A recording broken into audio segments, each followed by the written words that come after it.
and also going to Canberra and protesting in 2022 and being heavily involved in that. It's opened my eyes to what the actual legal system is across the country, not just in my jurisdiction, but across the country.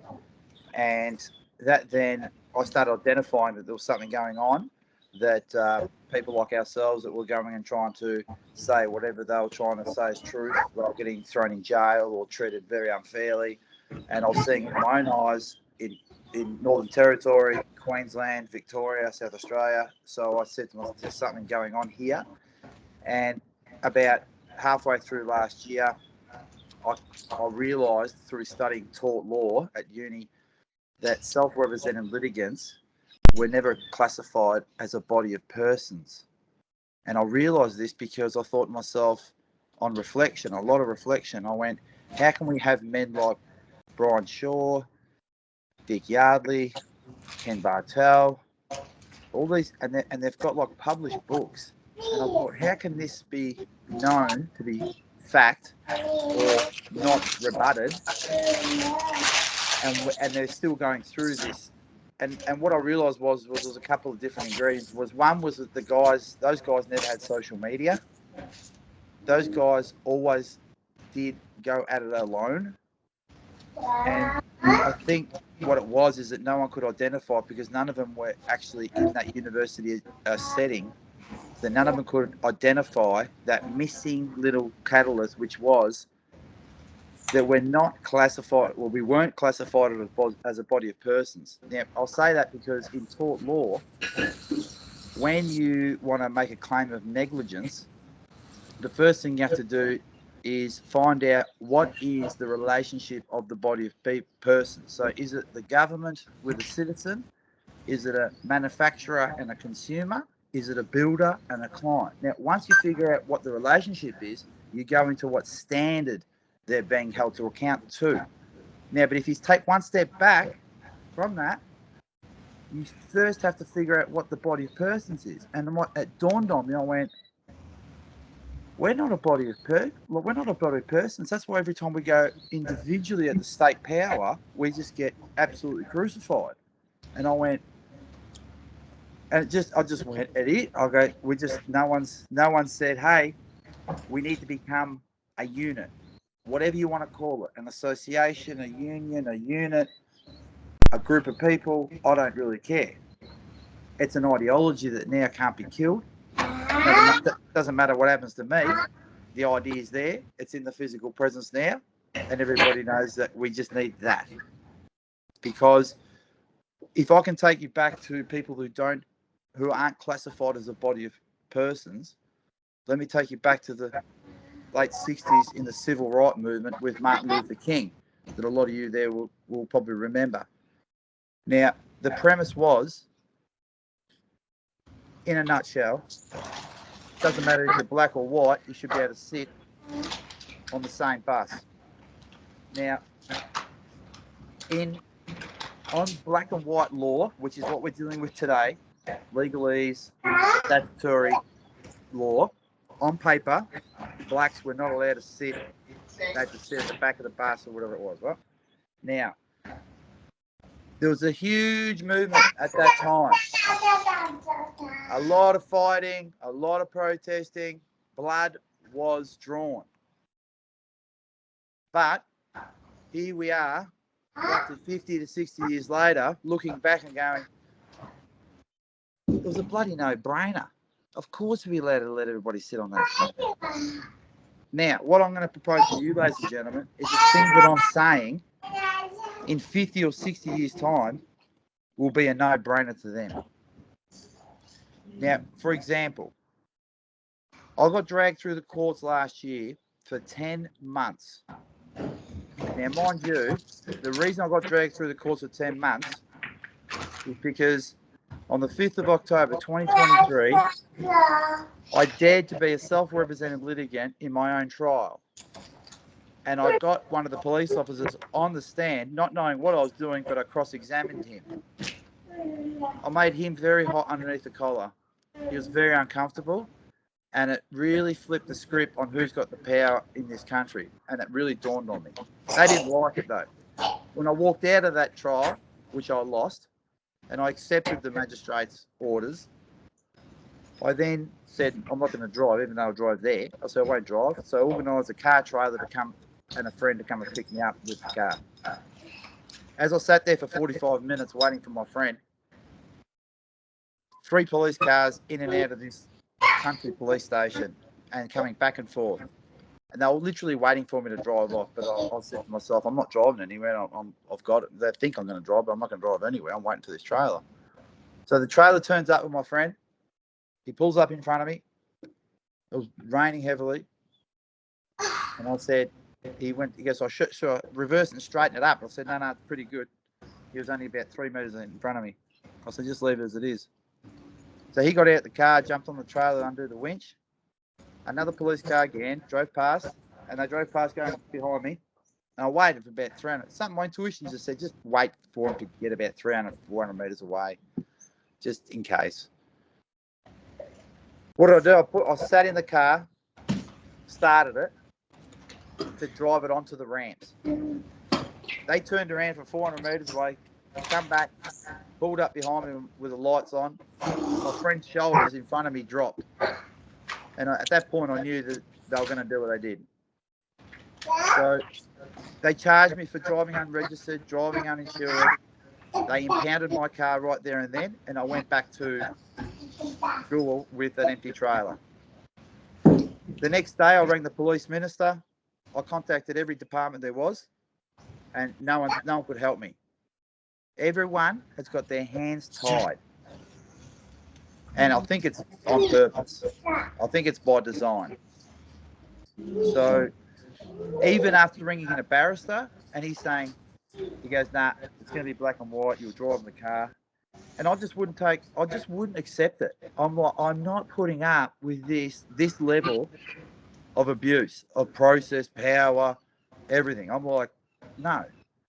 And after 10 months and a little bit of luck, they dropped the charges. Right? Now, that there would have been probably $30,000-$40,000 in with a barrister to attend, and all of those hearings, back and forth. So over the last 2 years, I've probably saved over $200,000. Okay, so what I'm starting to think is going, well, if I can save $200,000, I'm sure I can teach my fellow Aussie how to save $200,000. And the problem is that these people have so much money and power that they don't care about us. So we have to start figuring out how to take away that money and power. And that's by figuring out the processes and the procedures that they're held accountable to. We just need to play by the rules. But we need to play by the rules so well that we make them look silly. Now, after 3 or 4 years of this, I'm thinking to myself, there's only really about 4 pieces of legislation that we really need to get our heads around, which would be the Civil Court Rules, Criminal Court Rules, Criminal Procedure Act, Evidence Act, Magistrates Court Act. The amount of people that we have, we could probably learn one section each, memorise it, and be called upon when we need it. We just need to break things down because we have numbers. As in, there's a workload, but we need to break down the numbers that they don't have. So the Self-Represented Litigant Association, to begin with, is to show them that we are now a body of persons that is no different to the Australian Judicial Officers Association or the Australian Bar Association. It is a Self-Represented Litigant Association. Can anyone in that room tell me why we should be in a different footing to them? No reason. Exactly. The only reason is that there's still not enough of us to build that political and legal clout. And so tell me how many numbers. So if you had we're up to about 53 now across the country. All right, so I'm 50 clearly. Yeah, you're 50, and I haven't done any more cards since you, Dawn. So those 3 that I know that have come in through the emails, but I still haven't made their cards up. But we're up to about 53. Yeah. All right, so that's where we're at right now. So yeah. What do we need to get to? Like, what's the beginning of that shift? So is it like 100, 1,000 for us to have that equal footing in your mind? I want to see people like yourself, and I mean you're an absolute trailblazer yourself, Dawn. You know that I've used your case law at that trial that day. So what I want is the people just to comprehend what we're doing and advocate that in their own way. But until people can comprehend what we're actually doing and what we've done here, then we can't sort of advocate for that. It's like if you've ever been a salesman in your lifetime, it's a lot easier to sell a product that you believe in. So if you're not going to, if you don't know what we're on about, if you can't really believe in it, then you're not going to sell it. Now, this is a grassroots movement that needs to be sold to the people to say, hey, look, these people, we don't have any rights. And every time you want to go, you get a fine, even if it's a really bad fine and you know it's wrong, $600, $800. And you say to you go, look, I want to go to the lawyer. And the lawyer says, well, it's going to cost you about $2,500 for me to come and represent you. You're 100% right. This shouldn't be there.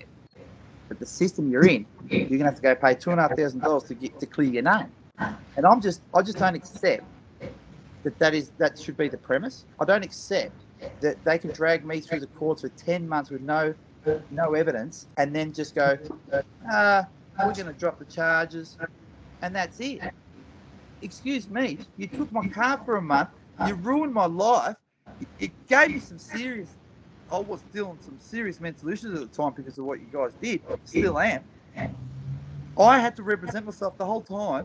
I've got it all documented, and you think that now you can just wipe your hands and go, sorry, we're going to withdraw the charge. I don't think so. Now, this is where, right now, the current state of affairs is that someone like myself has to now go back into that system and make a claim against the state of South Australia, the same people who committed the offence, and get them to go, okay, well, how much compensation should you receive? And they stonewall you, even with all the evidence. Now, this is where they're going to come unstuck because of certain things that I'm doing and learning on their side of the fence without them knowing, which is the model litigant provisions and all that we can really start holding to account. Because if they don't do this stuff, then it's just they just have to do these things now, so which we know. This is the important stuff that's going to come through the association, but it takes time because as I'm learning it, I'm like, I have to conceptualise how I'm going to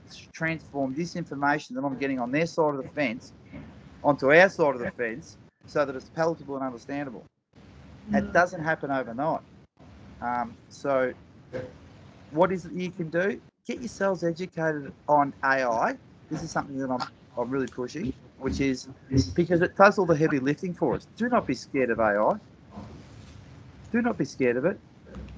Really embrace it, play with it, talk to it, and start building up an understanding where the parameters are that are limited with AI. That's important because when we start understanding that part, then we can say, okay, well, we can't do this, we can't do that, but what can we do? And what we can do compared to what the actual legal fraternity is allowed to do at this current point in time, we are like worlds apart. They are not allowed to do certain things because some idiots got caught out using it and it hallucinated. Now, I'll talk about all this in the videos that I've put on my channels, the last one about AI and how to use it. And these are that was the first slideshow PowerPoint presentation that I constructed, but that really is a 2-hour plus PowerPoint presentation. I condensed it into 10 minutes so people will watch it. But that's one, and I did 5 seminars, so there's another 4 to come, and all of those seminars can be, as I said, out to 2 hours. So there's a lot of work to be done.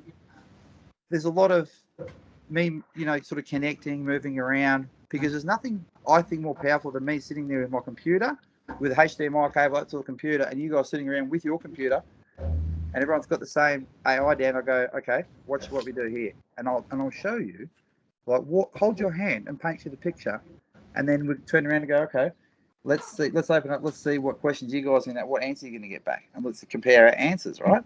And you'll see how, because we're all coming at it from our beautiful individuality, creativity, We're going to work differently with AI, but we're all working on the same premise.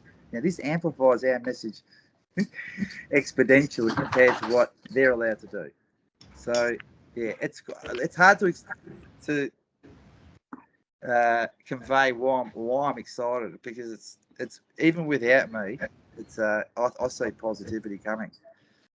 So, what sort of, getting back to the body of persons, that's really got me very excited, because this, with united we stand, divided we fall, and especially in the freedom movement, there's been a lot of fragmentation, and we're standing against the same legal system as everybody, and yet, so how do we come together in a united front? And the answer is in the courts.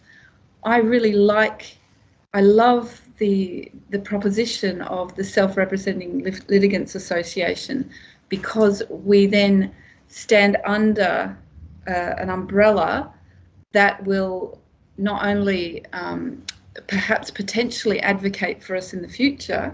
For example, somebody who is more a little bit more experienced in court, because right now we've got this beautiful lady in our group who's been traumatized, and actually most people who've gone into court, we're nervous. It's like the David and Goliath battle, and they deny us a support at all, support individual. Yeah, what I see, Dawn, is they take advantage of us being uneducated.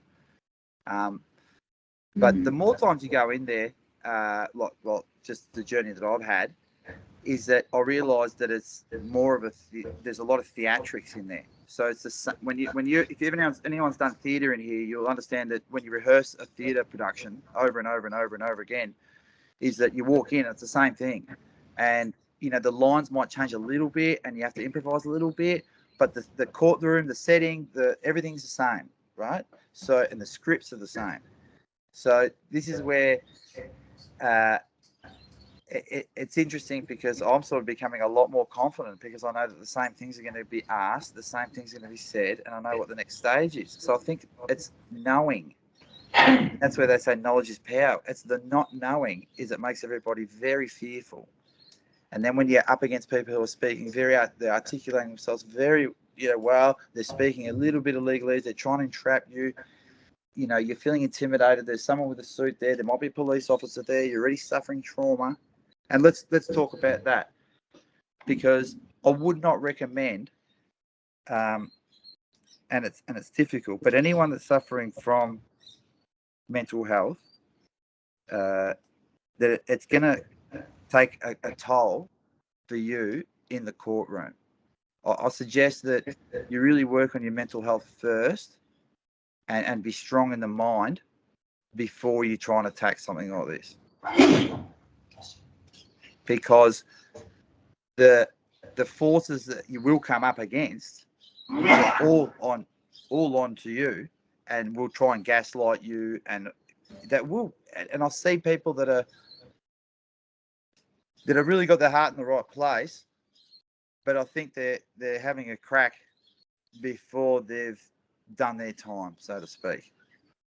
As a tradesman, when we have apprentices, we only give them so many tasks to do, because we don't trust them with certain tools or certain tasks. And I think with the self-rep association, I think that's going to be an important factor, and it has been already for me when people are engaging with me, that I determine where they're at, in a sense, not only just legally, but mental health wise, because some people are so far down the rabbit hole that if they go into the courtroom and say what they're saying, they're going to get thrown in jail, and many already have. So I'm trying to stop that, in a sense. So there's a lot going on, because there's a lot of truth coming out, and the thing is, if you just go into the system with that truth, you're going to get slapped in the face. Because, and this is where I've seen that, I've experienced that, and I'm trying to figure out ways to work around that. we're very fortunate here in Western Australia, the original state, where we have this amazing support group, a community, a tribe, who support whoever is going into court, and we're there with them. That's right. And they take note. They're watching us. In fact, we've had with Supreme Court cases, and even if it's the magistrates' court, some of us have waited all day in the waiting room at the magistrates' court. Gosh, and even a friend of mine. How many times were you in court? About 5 times. 5 times. She didn't cross the what do you call it? Stayed in the gallery. She She didn't actually go into the actual behind the microphone. That was 5 times they couldn't proceed. Yeah, I've done it all. Hello. Right. Look, so, yeah, I've done it all. Honestly, I've done it all. I'm not sure if any of you guys are familiar with TASA over in Queensland, which is Mookie. Yeah. So I went to court with Mookie at Caloundra Courthouse, and I was pumped because I was living off grid with Mookie, learning all that paperwork. You know, also I've got all the reconvey paperwork. I haven't gone through 100% with all the stuff, and there was a reason for it, and it was literally after this experience, and it's not to talk down at all what the efforts of the Terrorist Trial Assembly, because it's fantastic. But I just want to sort of explain this, is that when I was with them and I was very excited about what was going on, Mookie borrowed my ute and actually got pulled up and got done. And then he had his court hearing. But he didn't tell me until a few days beforehand. And when he told me, I was like, didn't bother me. I was just like, great. I'm like, awesome. Now we get to go to court and use his paperwork. I was just like, I can't believe I'm the guy that's going to be here to watch this unfold. And we went to the courthouse, and what was the first day, and what was interesting was that he was taking direction from Anna von Ritz in Alaska, which is the head of the American States Assembly. And the directions and information that he was getting from Anna about returning service was never going to work here at all. A different jurisdiction completely, right? But he didn't want to sort of take my advice. We went there, we returned service. He handed the form over to the court clerk and said, I'm returning service. She grabbed it. She just had a bit of a, like, I don't know what you're talking about, look on her face. She grabbed it. He looked at me, I looked at him. That was easy. I walked away. Went all the way back up the hill. And then we're having a beer, and I said, well, if it's worked, Mookie, I said, you won't be on the court list tomorrow morning. But if it has worked, you won't be on that court list. Then he goes, court list? I said, yeah, didn't you know? I said, you can go online and have a look, see what court you're in, right? So he does. And he comes down. Well, he goes to bed. He comes and wakes me up. It's like 6 o'clock in the morning going, I'm still on the court list. I said, all right, let's go there. And I said, get anyone that's on the property to come down, because the more people we can have in the public gallery, the better, as you guys know, and you're doing that. So we went back down there. He tried to literally listen to Anna again and return service. And the lady behind the counter said, we didn't give you that document, the police did. You're returning it to the wrong people. Now, me being a little bit cheeky, I saw a police officer in there. I said, Mookie, I said, give it to him. I said, he's a copper.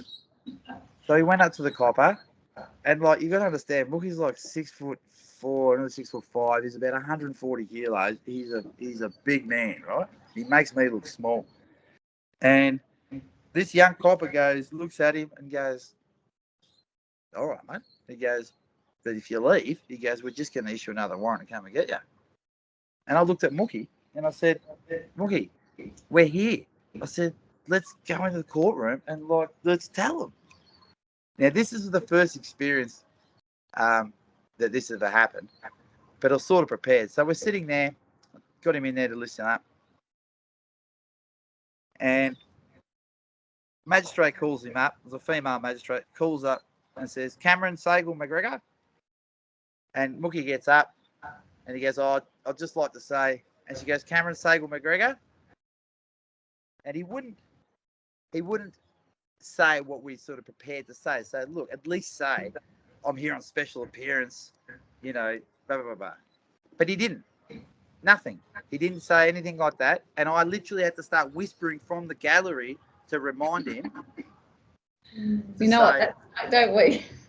I had to sort of whisper to say something, and then he tweaked, and then he started saying it. Now, what it was, though, is that before he actually, while I was sitting there, I had my laptop open like this, right? And I said, Mookie, this is before he started speaking. I went, and I just found it, and it was section 514 of the 1899 Queensland Criminal Consolidation Act, which is committing personage.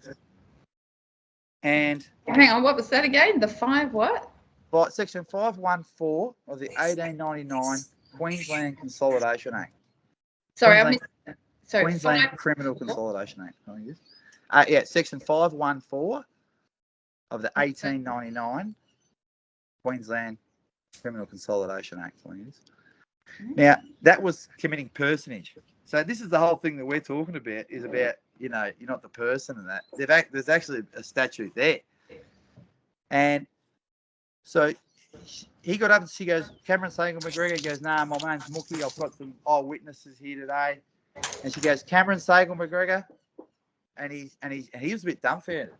And then she just goes, Mr. Police Prosecutor, can you please issue another warrant for Cameron Sagal McGregor?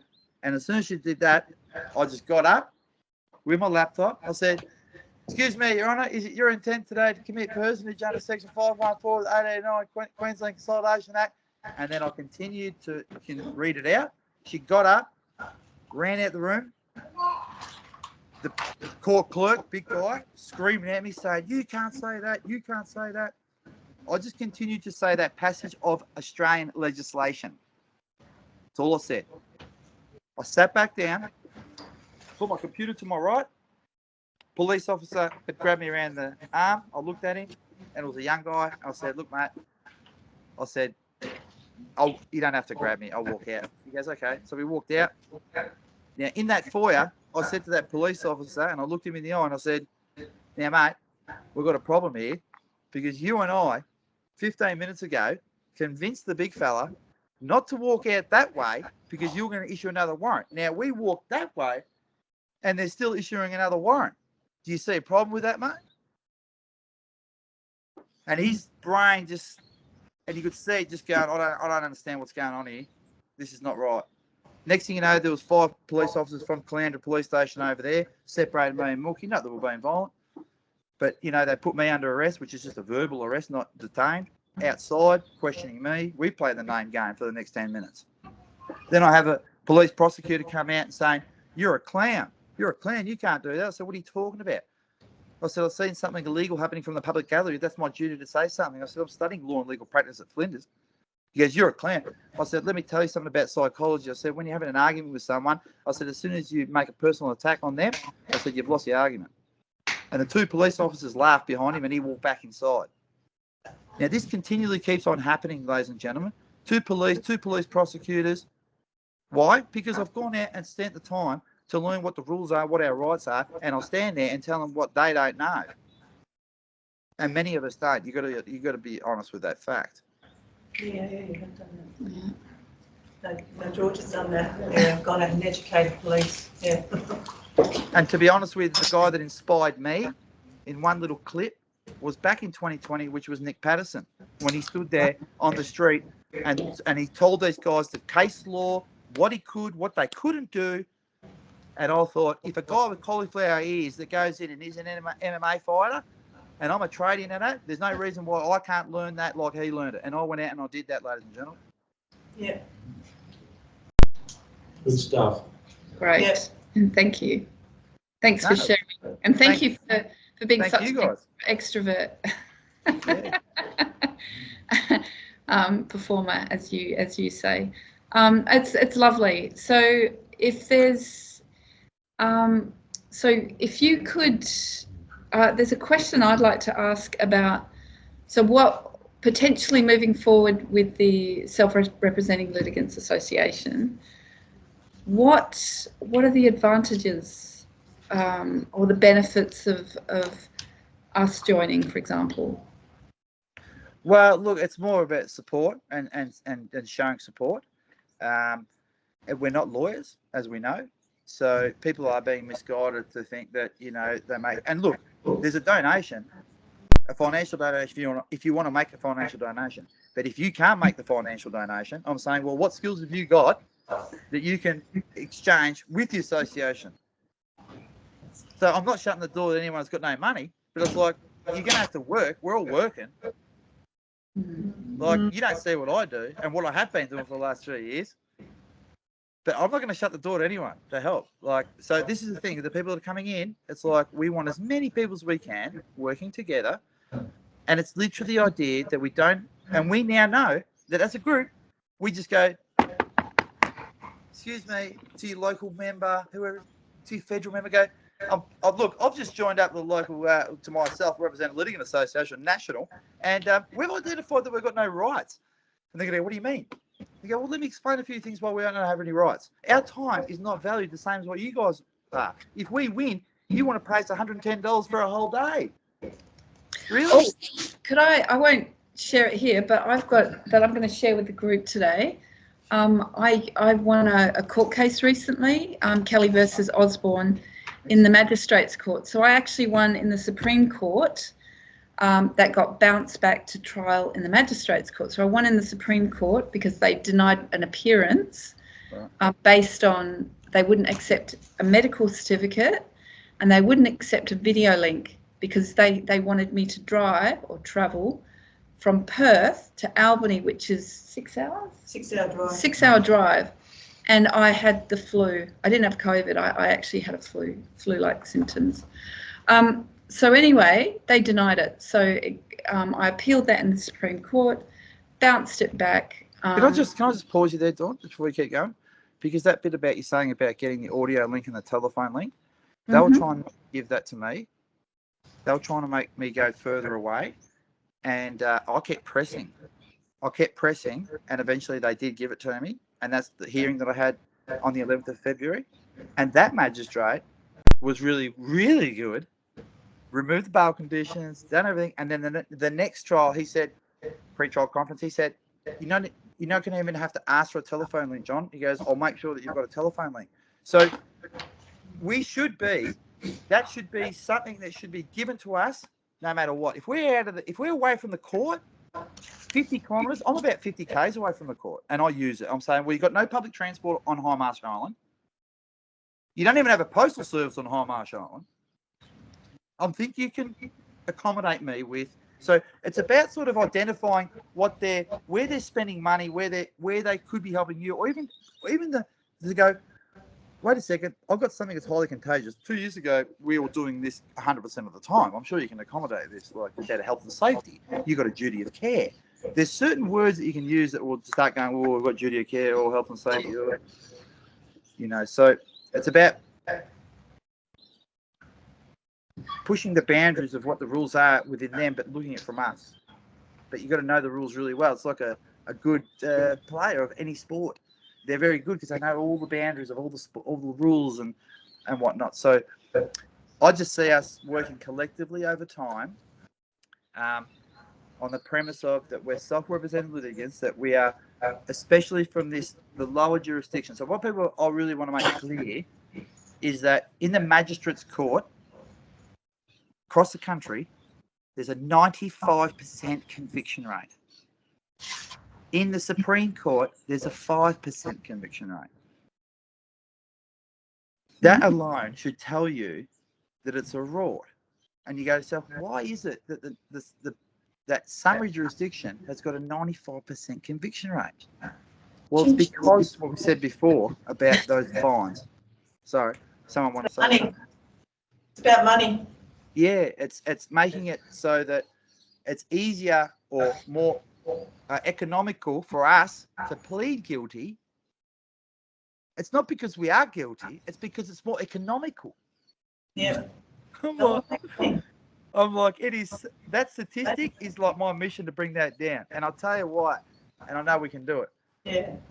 Because when we were in Canberra in 2022, and they were absolutely like being very bully tactics, like assaulting us left, right, and centre. and there was a lot of fines given out, like thousands of fines given out in Canberra. And what it was is for those that stayed there and protested, we were there for a couple of months, is that we're going into the ACT courthouse and sticking together and fighting these fights together, and they're getting thrown out one after another, get thrown out. There's an article that the ACT conviction rate went down from 95% to 65%.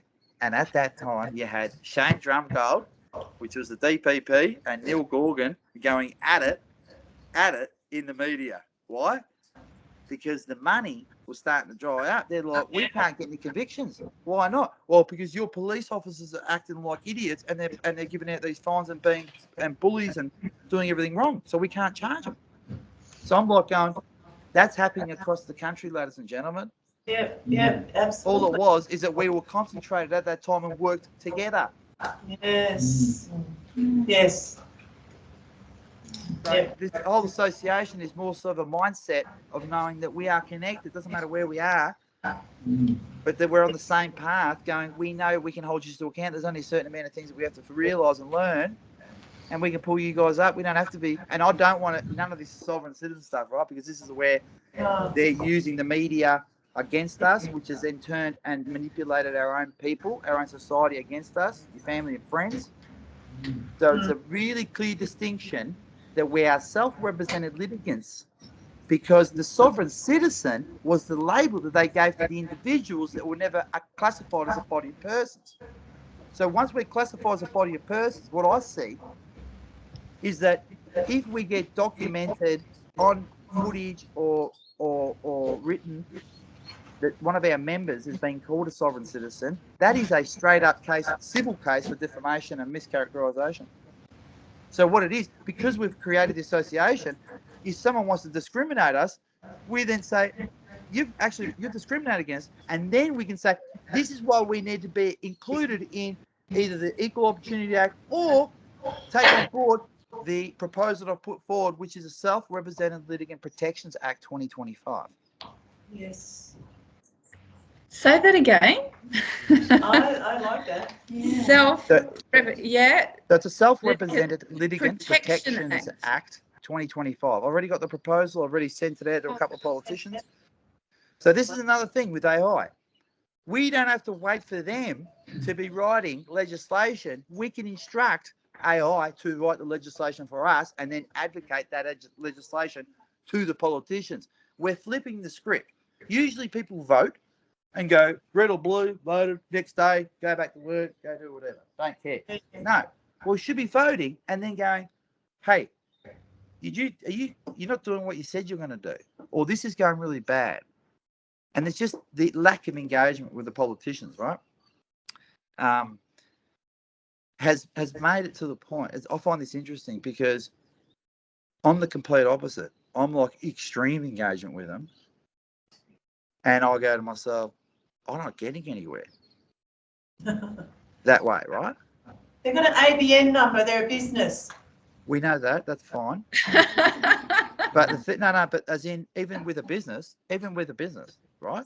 Even with a business, call it a business, conceptualize it as a business. But even with a business, you go, who's your manager? Who's running the show here? Who's accountable for this? You can go into a private business and go, who's your manager? I want to speak to your store manager. I want to speak to blah, blah, blah. And that happens. This doesn't happen with the government, though. It doesn't. No, you're right. Yeah. So we've got to start thinking about things a little bit differently, you know, which is where I'm coming in, and I'm using my TikTok channel, and I'm a bit of a character and a bit of a larrikin, because I'm trying to tap into the younger guys and girls. Right? I've got a 17-year-old and an 18-year-old, and I appreciate everyone there, but I'm trying to get the young crew in there, because they're the ones that are going to be very innovative, and just fluid and creative, and really say, nah, enough's enough. We're not putting up with this. He's right. You know, enough's enough. 30 years I've been getting like hassled by police. I'm not a criminal. I've never been to jail, but 30 years I've been extorting all that corporate bullshit, victimless crime stuff. Sick of it. We hear you. Yeah. We hear you. So I think that moving forward for us, everybody here should consider joining this organisation, would you say? Look, What was I it just called? keep it fluid. It's called the Self-Represented Litigant Association. But Association. I'll tell you right now, like at the end of the day, I'm keeping it fluid because what it is that people just want to have, they want something set in stone. It has to be this and it has to be that. And I'm like, no, because once you sit there, right, it's easy to hit like a stationary target. I learnt that on the rigs. Okay, it's hard to hit a moving target. We've got to stay fluid. We've got to stay creative. We're creating an association of people. We now know what it is. You guys are the WA crew. Dawn, you know that. You've got that mantle. I took your case law and used it in mine. I was studying your work, your achievements. I've never been to the Supreme Court. I'm cutting my teeth in the Magistrates Court because I know that's where it's all at. I just know that's where all the really like the bad stuff's happening, and I just like to go in there and play with them because what it is this. I've always felt like I was, for 30 years, I felt like I was the mouse and they were the cat. But now it's flipped where I feel like I'm the cat and they're the mouse. Where I'm playing with them. Yeah? And it's interesting because I see a lot of people thirsty for the knowledge, educating themselves. And I think one of the factors is that times get tough. And luxuries are the first things to go, and legal representation is a luxury in this country. It is, absolutely. It is. Yeah. So it's gone. I mean, if it's the first thing to go is luxury, we're going to have tough times. People are going tough. Well, you know, it stands to reason that someone's going to put their hand up and go, well, you know, we've got some stuff going on over here. We're going to educate you. It takes time, but it's tapping into the actual network because you've educated probably more of those people than I have, Dawn, and you will continue to do that. It's knowing that all those people in the room are connected with myself in South Australia. We're connected with Queensland, Victoria, Northern Territory. That's important because as we build, and anyone that's in that room that's built a business over time, it takes a long time. I've got my own business, but I've built it over 20-something years. I didn't start with all the tools that I've got at the moment. I slowly did a job, got money, and then I was able to buy another tool, which then allowed me to do different work and more creative work. As time went on, I could buy more tools, do more work, help more people, right? So same thing. You're building something, it takes time. I'm in this for the long haul, so yeah. It's good. My purpose. It's given me purpose. Oh, and that's another thing. So whilst you're saying that you like the cat and mouse scenario, I feel that having this thing called a camera on your phone and using it is a very important point. And so we need to start filming them and putting them on social media. 100%. Yeah, because do you know what? They don't like it. For some reason, I don't know. They absolutely hate it. Now, this is a big psychological part of what I do, is that. And that's because I've got police officers and whatnot reaching out to me, telling me that's the worst, that they hate it. They absolutely hate it. So I'm like, great, thanks for telling me your weak spot, your Achilles heel. So, yes. Now, another thing is, ladies and gentlemen, I've studied a bit of philosophy and law, and there was the panopticon theory, which was invented by Jeremy Bentham. Now, the panopticon theory is what they're actually sort of subvertingly using against us by putting CCTV cameras everywhere.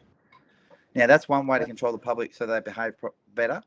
But secondly, that's sort of creating a digital infrastructure, which I'm sort of really, again, I don't mind technology, but when it's being used in a nefarious way, the way that I know it's being used to generate revenue, I'm like, no.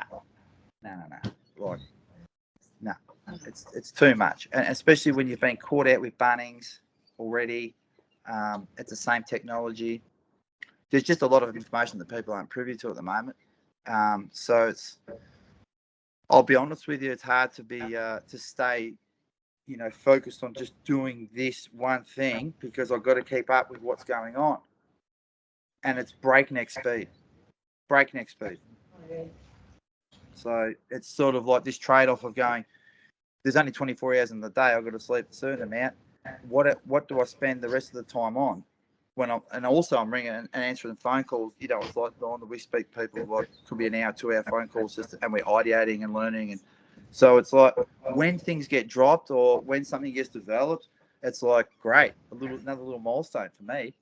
I'm like, there's so much going on that I don't want to put timelines and you know, serious timelines. I mean, it's just it naturally flows. Like you said, Johnny, can you come on and do this? Oh, yep, no worries, Dawn. Now we've got next weekend. I'm going to SA Muster 832, so that's the first physical speaking event, right? So this is going to be interesting.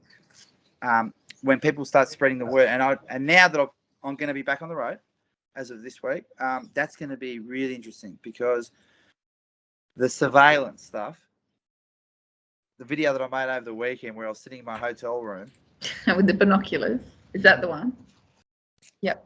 Now, it gets back to them because they've already admitted, the Court Administration Authority and the police have admitted on the record that they're surveilling me.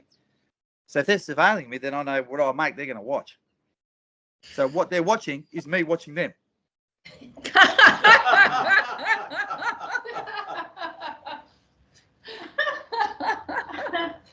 What they haven't realised is what I'm working on is knowing it's a numbers game, and we outnumber them 1,000 to 1. So when people figure this out, and we get more and more people taking their cameras out at the right time, when they're their next door neighbour, or they're down at the footy, or they're down at the shop or the supermarket, you're going to go, you guys want to watch us? Well, we're going to flip the script, and we're going to watch you. And when you start seeing how much you're being filmed, you might want to start listening to what we want. All this sort of stuff takes time, Darren, and it's and that's why I've got to work with the youth because they're a bit more savvy to all this. They've got more energy, you know. And I know who I'm working with, yeah. The next generation. Absolutely, and that's what I joined Blenheim TikTok just to keep up. I can't believe it. Anyway, I resisted when I thought China was running the show there, but anyway, it's all part of it. So I'd like to open questions to the floor today, or Yeah, actually the people on the chairs on the floor. I'd love to answer any questions. Any questions? What's the website? It's SRLA dash Australia.com.au. And that's we worked on it. Jill Banks from Commonwealth of Australia.com. Amazing Jill, beautiful, the most amazing Western Australian woman. She was there from Epic from day one, and she was a big part of why I stayed so long in Canberra, because everybody went home, and the WA people weren't still allowed to go home because of McGowan and his border. He was the toughest and was the last one to go down. And I said, I'm not going home until my Western Australian brothers and sisters are going to go home. And Jill was the first one to go back, get done, go to court, challenge it, and win. And then everybody went back. So, you know, in that sort of a light, I was like, the people, you've been there since the beginning, the people that we're working with since then, you know, we've got some really strong connections right across the country, east to west, north to south. I just want people to really know that, like, it's, yeah, like even this conversation we're talking about, you know, later on with people on the other side of the country. So that's what we're doing. Yeah. So any questions about any strategies in court, maybe? Does anyone? Well, for those who are inexperienced, as having someone to sit there and actually sort of gives advice, because like you said, you can have all this knowledge and then you go in there and you can just sort of like have a mind blank. And this so-called Mackenzie friend, it's like, I really like that to be changed, that you can actually have some, because it is actually in the Human Rights. Is it in the Human Rights Act? It's in the Australian Human Rights Commission Act, yes it is. Yeah, it's in the Australian Human Rights Commission Act that you can choose your own counsel, and they don't like it when you have your own counsel. And they say, and they, in fact, they tell your counsel to be quiet. They can't speak for you on your behalf, which I find really frustrating, because people who have got confidence, like we are building our confidence, we could step in for those who want to be, you know, be self-litigants, but it helps, you know, like give them a tip, you know, if they're having a mind blank, or even talk for them on their behalf. Yeah. Now, this is what we need to push, because they're always changing the goalposts, like you're saying, always change. It's really very annoying. Yes, no, you're 100% right. You're 100% right. And in my experiences where I went and helped Wayne Hammett, and Wayne had suffered a lot of trauma, and I went there and spoke to the bailiff earlier when I was at court, and I said, look, I've come here to help him out because reliving it, he's not going to do too well. I've just come to help him out. And he goes, yeah. And then when it came time, they wouldn't let me in. So Wayne went in. Wayne got triggered. You know, it said what I said was going to happen. And then they came back out and said, oh, can you come in? And then they said, oh, you can't speak for him, but you can guide him. Now, so that's one experience. Then we've had the experience for Craig Oldroyd when I went to Northern Territory. Now, Craig Oldroyd, his family was Juliet Oldroyd, that was saving Gracie. Now, the cops raided their house, took all his evidence, everything, 3 days before his hearing. And I went there without him and defended him from the public gallery as an amicus of the court. So at that point, I said, I'm here as an amicus of the court. I didn't say Mackenzie Friend. So there are different ways to approach it. It's always going to be, and this is, you're 100% right, this is why we need something that is like across the board. Doesn't matter what court you're in Australia. It's a standard thing that if you've got someone who wants to be a legal advocate, they're more entitled to have that because there is a lack of legal aid. So we should not be sending people into the courtroom by themselves if they got someone there to help them. Now, number two, another thing that we're advocating for, which is one of the things with the association, is independent court observers. The thing is, what's going on, why it's got so corrupted, is because there's a public gallery that the public don't sit in. So that means that the people that are in there get away with whatever they want, and they know there's no one's overseeing them. And then on top of that, then they go, and there's a separation of power. So the policy makers aren't going to say anything, the police aren't going to say anything because they're feeding us our customers. Yeah, exactly. So unless the people get into the actual public gallery and start watching them, listening to them, making notes, walking in, out, not when you're in trouble. No. Not when you're in trouble. When you're not in trouble, right? When you're not in trouble. Now, this is the thing that we live busy lives, and I'm very acutely aware of that. So what I've sort of proposed in my mind was, because I was going to get self-reps to do this, and I thought, no, they're going to be too emotional about going in there. They're going to be biased.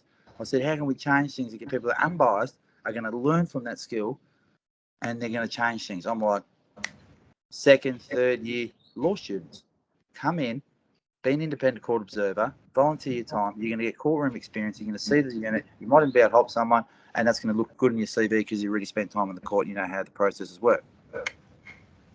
So that's a good idea.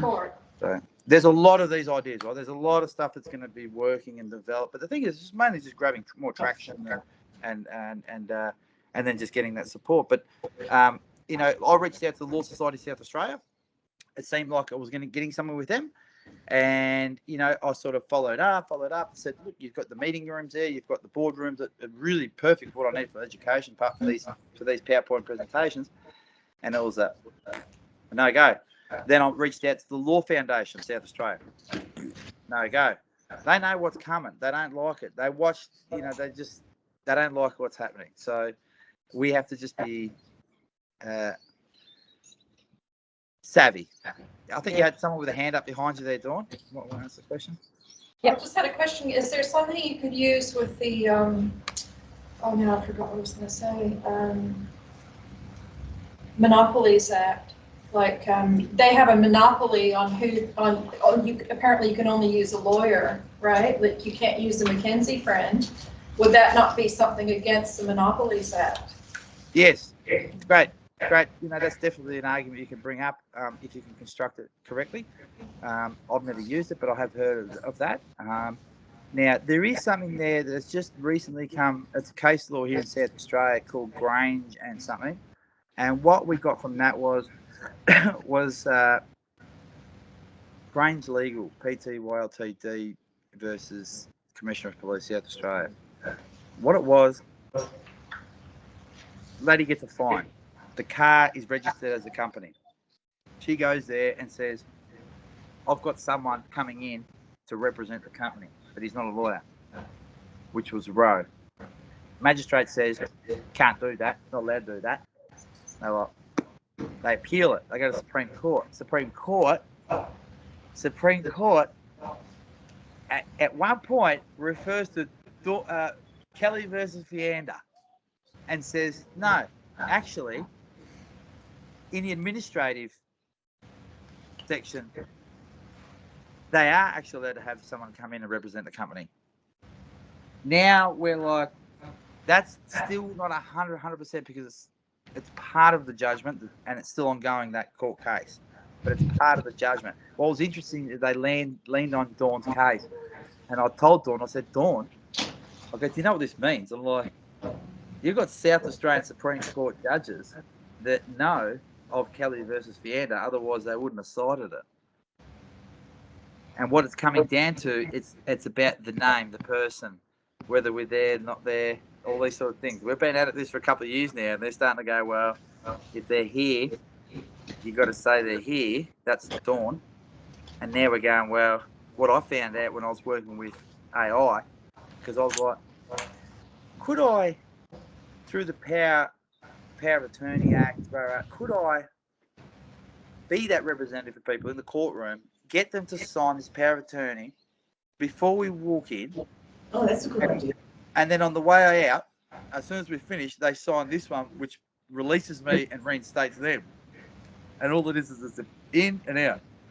And then I looked at it and I went, could I, couldn't I? And what the technical part of it was that I can in administrative issues. Now, this is where you've got to stay with me. Because if this quasi-criminal jurisdiction we've highlighted, it is administrative, that means we should be allowed. That means, I'm like, we know what we're onto. We're waiting for this just to sort of develop a little bit more. But it could potentially be what we've just been saying, that you could have someone like Dawn, myself, anyone like that representing you for these minor matters. Now, what I say minor matters is the Magistrates Court will only see up to roughly $200,000 in penalty and 5 years custodial sentence. Anything over that, you've got to go to the Supreme Court. Now, when you get to that level, as someone who's poor, can't afford a lawyer, there is a national self-representing litigant scheme by the government.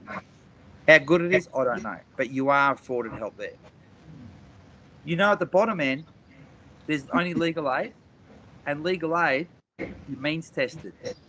So if you've got a job, you're pretty much not going to get legal aid.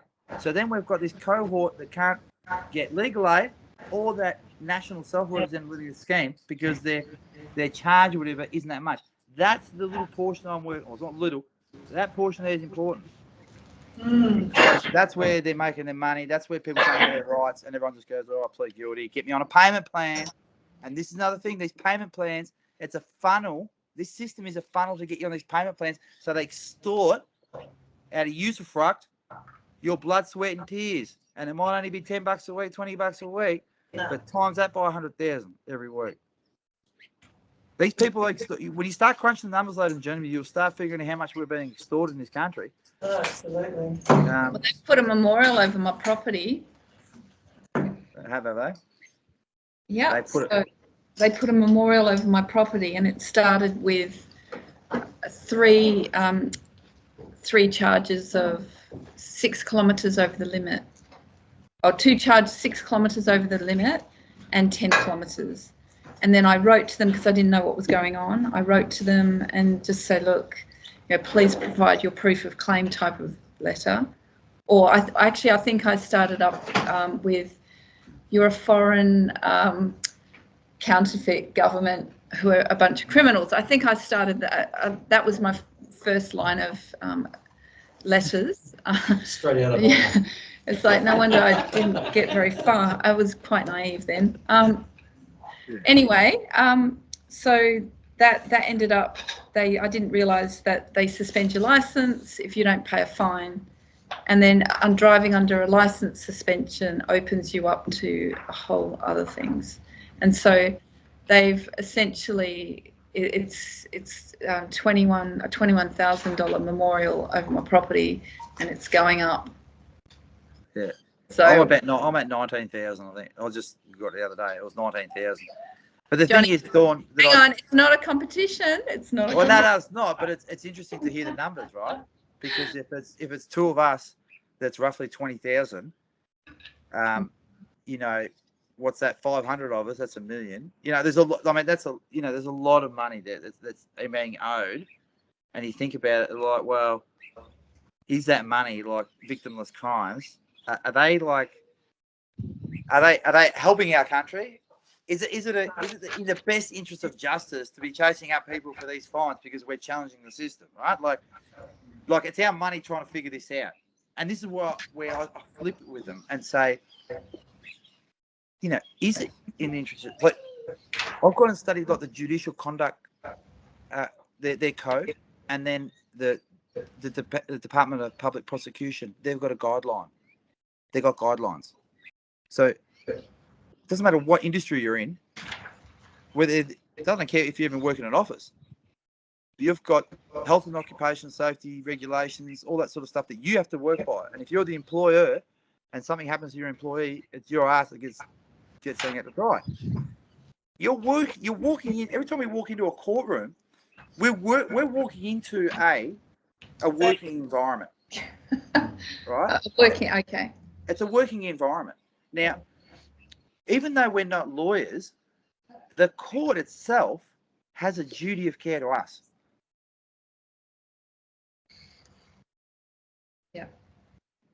So what I'm trying to say is that people are understanding with how important occupational health and safety is, and how this transcends all of the occupations, is that you can start then bringing in mental health stuff. So I'm being intimidated. You've got a duty of care.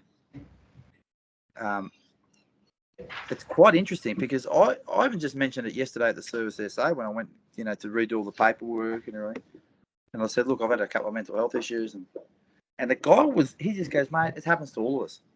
And how accommodating this guy was after that, I couldn't believe it. He was an American, actually, who migrated to Australia. But the way he helped me was amazing. So, and at the end of the day, the only reason I went and contracted again to get the license and the number plate put back on the car is because when I build up such a profile like myself, if you think I'm going to be driving around my town without getting pulled up in that car, getting thrown in the impound again for the 5th time in 2 years, you're kidding yourself. And I'm like, 3 or 4 times, you're like, I'm probably more beneficial to be mobile instead of proving this point that been proven over and over again, but I don't see everyone else dropping their license plates to do what I'm doing. So there's questions around that. Why is that happening too, right? Ask yourselves that deeply in your own time. Dawn has we all know what the reality is. Why are we all doing it? So what did you say? Nothing. He didn't say anything.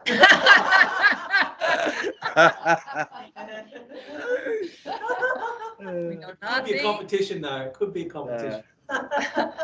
Well, it's interesting. I'll give you some intelligence from Mount Gambier in South Australia, and I heard this about 2 months ago. There was about 50 people who were actually doing it, and the local police officer doesn't know what to do. So can you see where people who are getting in numbers, when they know that they're outnumbering it because that's a small country town, then they've got the power in their hands. So this is what I'm saying. I'm seeing pockets of it, right? And I tell you guys, Where's it? Mount Gambier. But that all, Mount Gambier, South Australia. But look, it also brings another thing, right? Another problem there. And this is where the Terra Australia State Assembly people are going wrong, in a sense, is because they think they get out of the system, and then you've got people driving around unregistered, uninsured, which then leaves you liable for the common law, which is do no harm, injury, or loss. So if you're going to go smash into someone, you're going to cause them injury or loss, then you're going against common law. Don't worry about your statute stuff. That's just the human decency.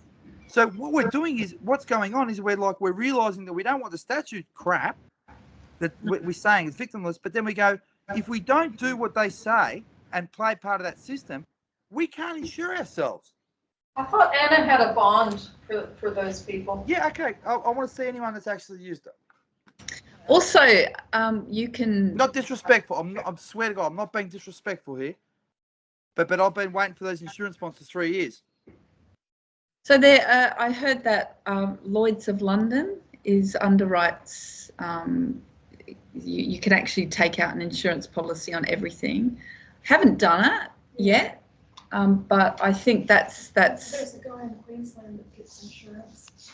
Oh, okay, we'll have to, yeah, I can't remember the name, KSG. Because I do agree with that. KSG. Well, anyway, Just if there's, while we're on that, well, just while we're on that, I don't see why we can't have where we as people collectively get together and say we want to have this system and we want to ensure this way. And what it is, when you got the collective, money talks and bullshit walks, then we contact the insurance company to say, well, who wants this money? Yeah, I agree. But we have to. We're going to contract this way. That's it. So it's all about us ideating new ways. It's a monopoly of who Yeah. can insure Well, and who can't. well, it definitely is changing. Yeah. I mean, we're raising awareness, Yeah. highlighting the issues within the system, and I tell you what, there are so many people out there. When you stand as a beacon of light, as in yourself and myself, in terms of we put ourselves out there. You know, I've got a website, I've got, you know, social media presence, and I have people contact me throughout Australia, the Commonwealth, and I'm in a position where I can't always help people, but one thing that is really important, that when people know that you care, that changes things, that changes their life, that they're not alone. And I don't have all the answers, and No, who we does? don't. I mean, we have a lot of questions, we have a lot of suggestions, but anyway. Well, Look, I'll tell you one thing about that. We're talking Yeah. about the questions and the suggestions. Is that we're working, and there are people working behind the scenes currently on AI chatbots for self-represented litigants.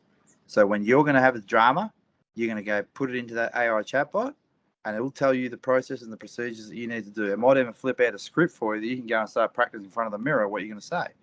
So this is what I'm talking about, that things are working at breakneck speed, that what we're talking about right now in 6 months' time might be obsolete. So we have to stay fluid in our thinking. Yeah. Love it. Oh, one question, and then we're going to bring Sure. it to a close. Great, no worries. Question is, how do you get past your name as a living soul under Almighty God in the magistrate's court? Because my understanding, I've been to court myself, I couldn't even get past my name, let alone any issues that have arisen from their unlawful prosecutions. You can say, I answer to that name. I answer to that name. Well, Johnny So I'm already asking gave us the one in how does he Queensland. deal Okay, with- so I've done it a couple of ways. Personage. I've done it a couple of ways. The one way that I got it on the record, on their record, not like Terra Strats, same assembly, public notary, no, on their record, was go to trial. And when we're at trial, I was there, we've got an issue here, Your Honour. What's that? Well, the name on this birth certificate and all these legal documents has been spelled incorrectly, Your Honour. She goes, what do you mean?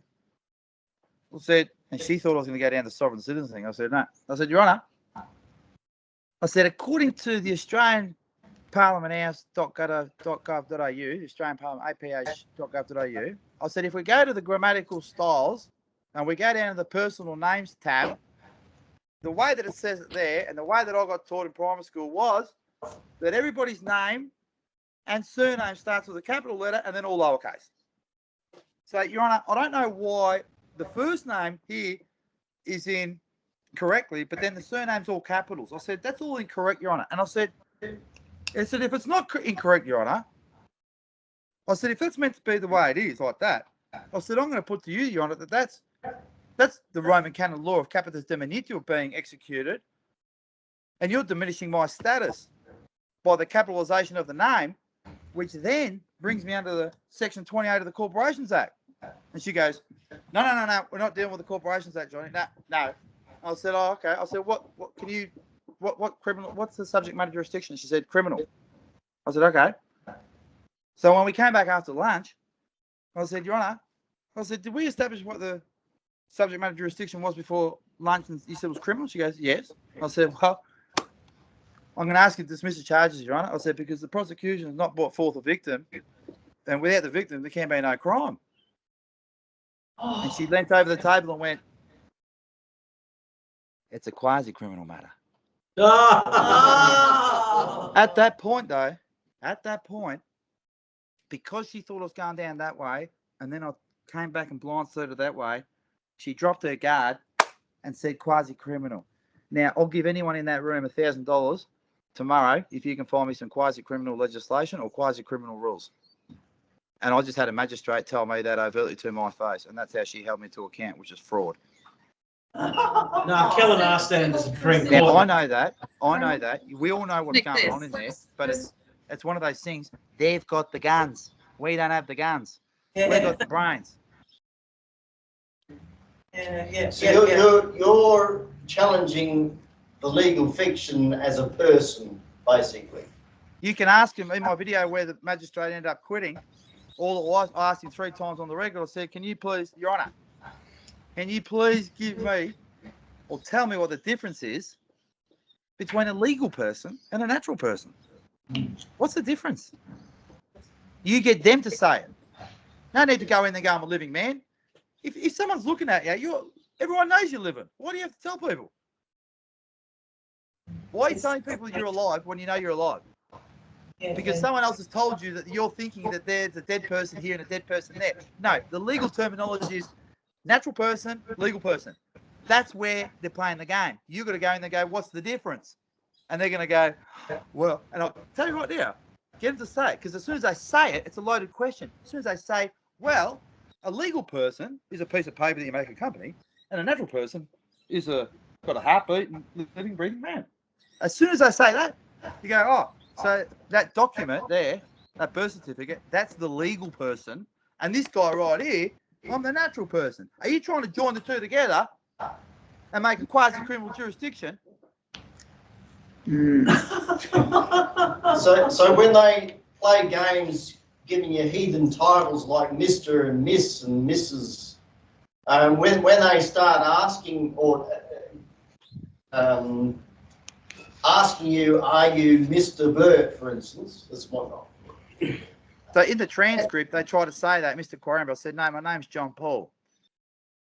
"Okay, Mr. Well, in this courtroom, we'll refer to you as Mr. Quarrenberg." I said, "No, thank you. My given name is John Paul. You can call me by my name, thank you very much, Your Honour." "Okay, I've got it on the transcript." "Okay, we'll refer to you as John Paul." "Mr. Police Prosecutor, do you have a problem with that?" "No." "Shall we continue?" "We shall."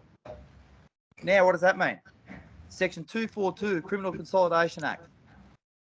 It says, if I have a transcript that states a fact on the record, it can't be questioned. It has to be taken as gospel. So I've got it on record. My given name is my name. That's my name. You're going to call me something. That's my name. They keep joining me to this estate. Great. They just keep giving me more evidence and more evidence as we build the awareness. And then eventually one day I'll go, "Well, I had you. I've got a list of all along. Police officers, magistrates. I told you all straight to your face. Don't say you didn't know. Don't say you didn't know. I told you. Straight to your face." So we've had magistrates say we don't answer questions. Police and magistrates will say we don't answer questions. You That's ask what me they- Well, you have to do this way. I'll just stop you there. It's because Brian Shaw taught me this, and I'll tell you all right now, and you can teach it. The way you have to say is, "Excuse me, Your Honour, as a question of fact," then ask a question. Is it not true that? No. Listen to what I said. "Excuse me, Your Honour, as a question of fact," and then proceed with your question. As a question of fact. 5 words. That's one sentence. That's a question. And then you proceed to ask your question, because if you're asking a question of fact to the referee, we need to like establish this fact before we can proceed, Your Honour. I need to know, as a question of fact, Your Honour, is the sky blue or is it green? It's blue. Okay, let's continue on. Because the sky is blue, Your Honour, the clouds are white. Yeah, great. You can be able to build your argument because you face that fact. Everybody knows on the record, we're clear on this fact? Good. Okay. So, Your Honour, as a question of fact, what's the difference between a legal person and a natural person? Watch them squirm. But you've got to stand your ground. You've got to wait. Your ears you don't move with your mouth until your ears get the answer you want. That's why you're asking, being the king, asking the question. That's why they're saying, don't ever, you ask the question. You want to get the answer. Don't let them derail you when you know you want to get the answer. What's the answer? I just want the answer, because after that, I'm going to tell you which one I am. This is what I'm telling you. This is like literally, this year. Magistrate Millard retired on the 22nd of January.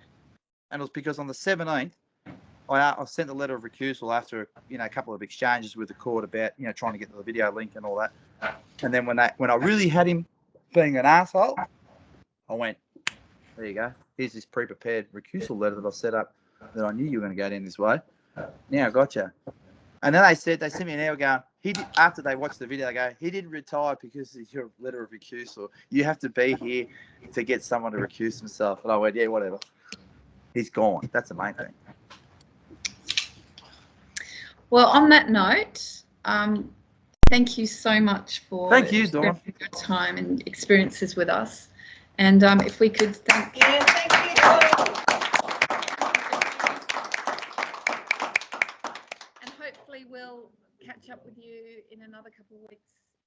You might see me in person. Oh, even better. Oh. Oh, yes, thank you. Yeah, whoa, that's awesome. Yeah, there's a lot of WA crew I want to go and see. So we've got a couple of more speaking things here in SA the next couple of weeks. But then sort of flipping the coin, getting drawn east, but I just have never been west. And I'm like, I just got to go west. So I'm thinking going west. You know what they say, when you go west, you'll never... Oh, that's Go west, it's the best.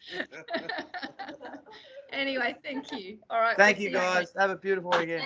See ya. Bye. Thank you.